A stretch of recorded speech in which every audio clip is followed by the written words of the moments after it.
I'm Ellen, by the way, and this is Steve. I don't know if you actually really met, but anyway, chances he mainly wants to eat grass because he's very excited that there is grass around. But he came looking horrible. You could see his ribs. Oh, wow. He had his mane was shaggy and hanging down really long and horrible, and his coat was all sort of grayish red. I mean, he was a mess. Even though he'd been in a very nice quarantine place for a month, they have to stay if they're going from one state So to what another. exactly is the story? Like, how did it start it out? Well, we wanted a friend for our little mini horse, Corey, over there, the black one, because she'd been really by herself the whole time she was here. And, you know, horses are herd animals, and we figured she didn't really want to hang out with the goats and the sheep, and she was okay, but we knew she'd be happier. And we had room for a bigger horse, so we said, all right, let's see if we can find one.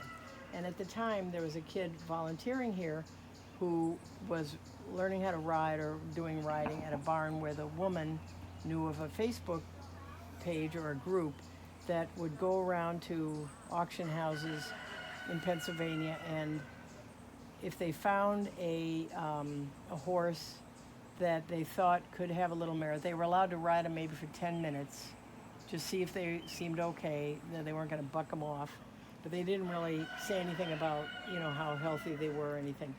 But they put them on their Facebook page, and then these were horses that had already been bought by a kill buyer and were on their way to slaughter.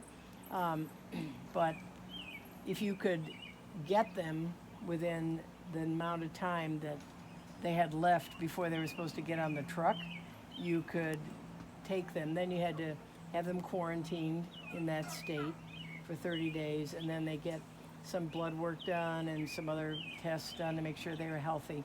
And then you had to hire a trailer or somebody who could bring them, and then they would come. So about 30 days after we got him, and then they would put him on the Facebook page. So this woman, I don't even do social media, but she told me how to find him and whatever. So I said, oh, he looks kind of cute. He looked horrible, really, but you know, he was on his way. So we really, I think, were able to save him. So anyway, he came here, and at first he was kind of a little bit grumpy. I think he didn't feel well. He had some chronic arthritis and back problems, just like Steve here. Now he's all over it.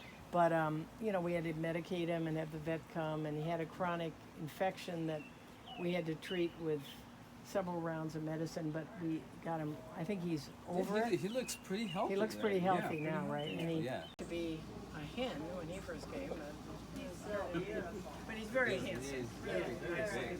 And that's Roadrunner in the middle. Always in the middle. She's a nice girl, the black and black. So, but her feathers, if you look Oh up yeah, close, this is the one. yeah. I didn't like the name of it. Isn't that cool? Yeah. That's a cool name. Yeah. What's her name? Her name's Violet. Violet? Yeah. She's been here since she was 11 when she came here. So she's been here 6 years. And she lived with a family for all 11 years. And with two other little goats. Then the family was moving to Maine, and they didn't have room for their goats. Oh. So they were gonna have them put to sleep. Oh wow. So we said, no, you're not. We're going to take them. So they came to live here, and I think she's been having a pretty good time. Yeah, and how long ago was that? What did I say, 6 years? 6 years ago? Yeah. Wow. Right, Vi? So she eats once in a while, but mostly she doesn't eat She's enough cute. to keep her weight up. So we feed her with a syringe in her mouth. Oh, okay. 3 times a day. She takes about 10 syringes of senior horse food blended with goat food, and we add a few other things once in a while, and she gets fed that. And then every once in a while she'll find a delicious patch of grass or maybe some hay that's, you know, good, or she's in the mood. And she loves to eat kale sometimes. So we give her kale. Yeah, she's pretty healthy though, I can tell. Oh, I hope so. Yeah. Very nice goat. So guys, these four little duckies, their story is pretty amazing.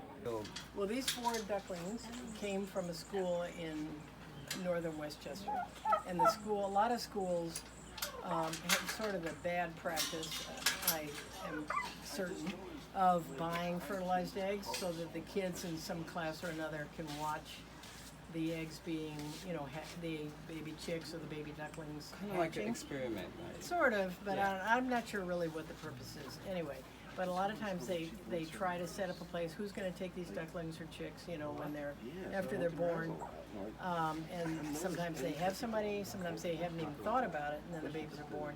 But a lot of times, if they do have a place, it falls through. So they thought they had a place for these ducklings after they were born, and it fell through. So, and that's what happens a lot of the time. Or if they'll say, well, it doesn't matter if we have a place because the place where we got them from said they'll take them back. But what they didn't tell the school is that they'll kill them because there's no purpose or they can't make any money selling used ducklings because they don't know where they came from, or it may even be against the law. I'm not sure. Just like a live market is never supposed to sell a live animal because then you lose track of where it might go, whatever. So if it gets sick, you don't know where it came from and stuff like that. So similarly with the ducklings, they sent them back, they would just kill them, but they don't tell them that. So they contacted us because they couldn't find a place for these ducklings, and they were sort of desperate, and so a lot of people here said, oh, they're so cute, let's take them. Anyway, and we sort of have room for them, and they're very nice.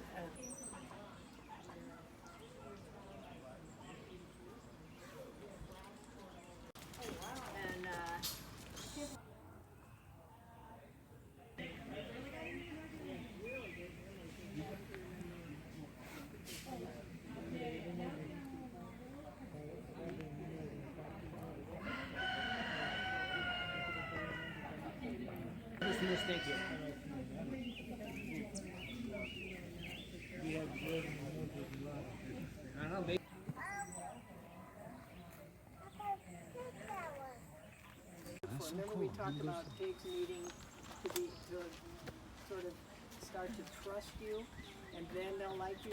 Well, he was never fed on time, and he was dumped with one person and another person.